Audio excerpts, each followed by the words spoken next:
Hey everyone, Joshua Hanlon here at BrickCon Seattle 2018, and in front of me here we got this massive, long, beautiful Indiana Jones Lego display here. So I've got the builder right next to me, and he's going to take us through the front section of the build, and then we're going to bring you behind and get a behind-the-scenes look at how all of this works. So thanks so much for joining me. If you want to start in with the front section. Yeah, okay, I'm Caleb Watson. So my build depicts the opening scene of Indiana Jones, Raiders of the Lost Ark throughout the entire temple. I called it Raiders of the Lost Idol. So here on the end is the scene where he's actually going after the idol. You can see that the idol goes up and down because after he grabs it in the movie, the column that it's resting on sinks down. The floor there is also pretty detailed because of the pressure. It's all pressure plated floors. So I had to angle everything on the floor there to make it look kind of a diamond shape. And then a little bit past that, before he makes it to the idol, there are all the little spears that shoot out. So in the wall, the spears are shooting out of decorated statues and other things like that. Moving back a little bit further, you can see Indiana Jones swinging over the chasm on his whip. So he just goes back and forth over that. Over on this next part, next to it, there's a door. On their way out, after Indiana Jones is trying to escape the temple collapsing, the door is closing. So I have this door opening and closing consistently, and Indiana Jones is on his side, and he pulls the whip out just before the door closes. The next little section is on their way into the temple too. It's when Indiana Jones reaches out into the light and the skeletons on the spikes pop out. So I have a mechanism there where Indiana Jones is holding a torch, and at that point there's a skeleton that keeps popping out in front of him. And then a little bit further past that is the centerpiece of the display, where on the way out, the iconic scene where the Boulder chases Indiana Jones down the runway. So I've motorized this basically like a great ball contraption. So the boulder rolls all the way down and then recycles back to the top. So it's on a consistent loop. Indiana Jones is in the middle of the walkway. When the boulder rolls down, it hits a pressure plate that makes him slide out of the way due to a servo motor, and then he slides back after the boulder reaches a point past him.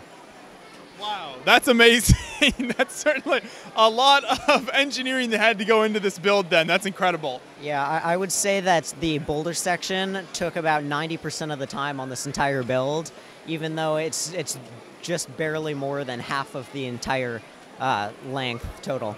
Right.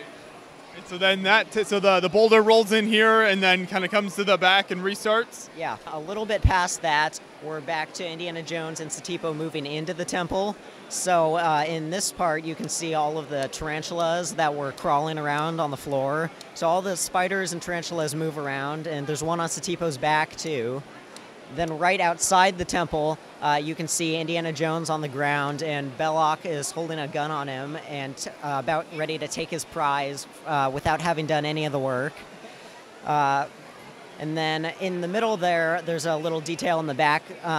At the very beginning of the scene, when the rest of Indiana Jones's native party, like his guides, they hack through a bunch of reeds and find another stone statue there. So I built a similar depiction of that statue that scared them away for the background there.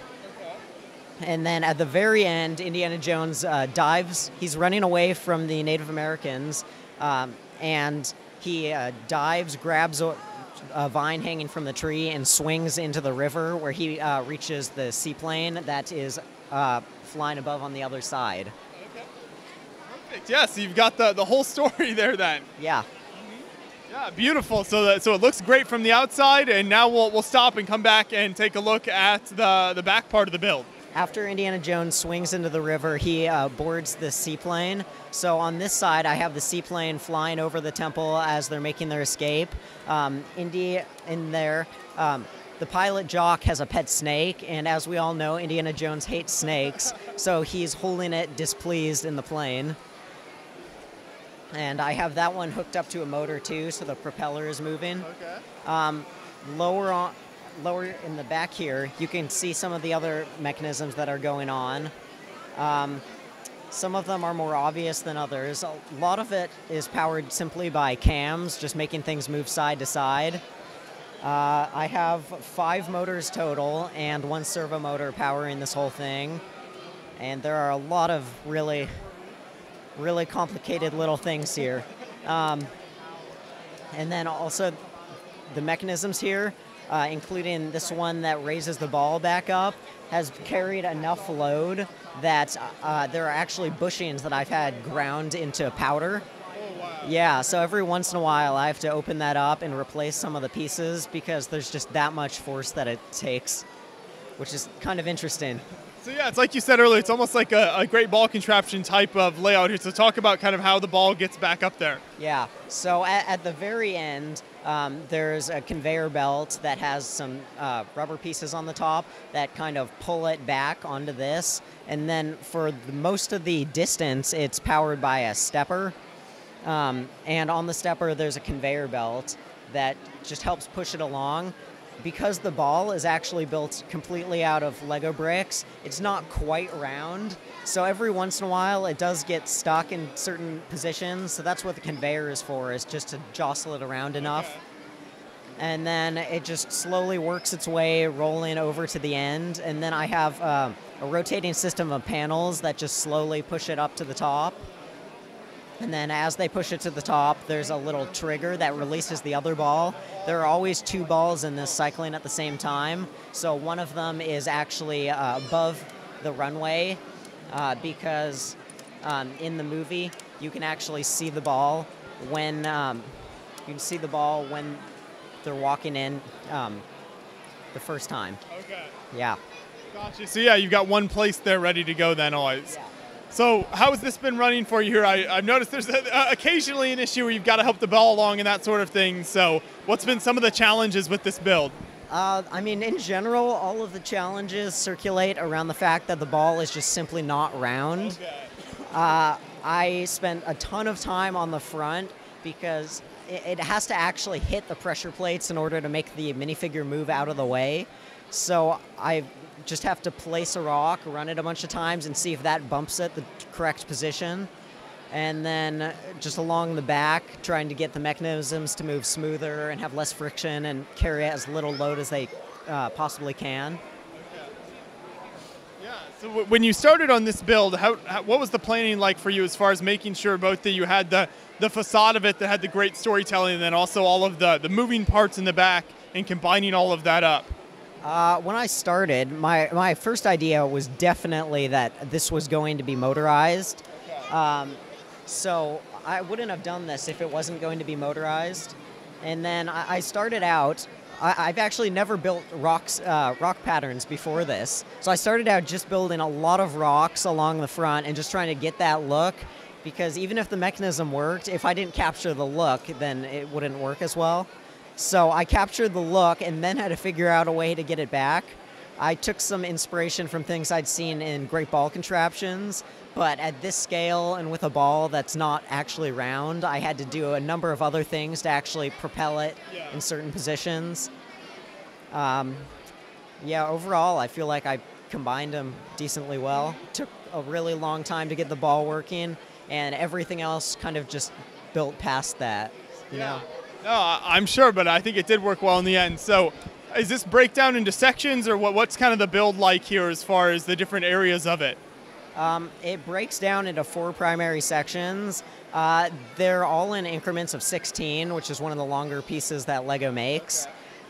So in that way, they're all similar. Each piece is divided also just where the mechanisms end, because like for this big piece here, I had to design a transition for the ball to pass over, but for all of the other ones, I just tried to make it so that each mechanism was independent in its own part. Yeah. Looks like some technical issues going on in there, but I think it's a wonderful build, and it's great to see from the front and everything there, and see how the story unfolds, and then come back and look at all the engineering that went into it. So magnificent work here. Do you plan to do more builds like this in the future that kind of have the combination of all this engineering then also telling a story? Yeah. In the past, I've built a number of other things that are similar to this. Okay. I really like to put the mechanisms in. It adds a really nice extra element that catches people's eye. I just think it's also more fun to build like that. And it's the challenge of incorporating two things together, the mechanism and the look. So almost all of the things I build have some combination of complicated mechanism to create the full scene. Yeah. Well, great work. Thank you so much for taking the time to explain it all to us here. I appreciate it. Hey, thank you.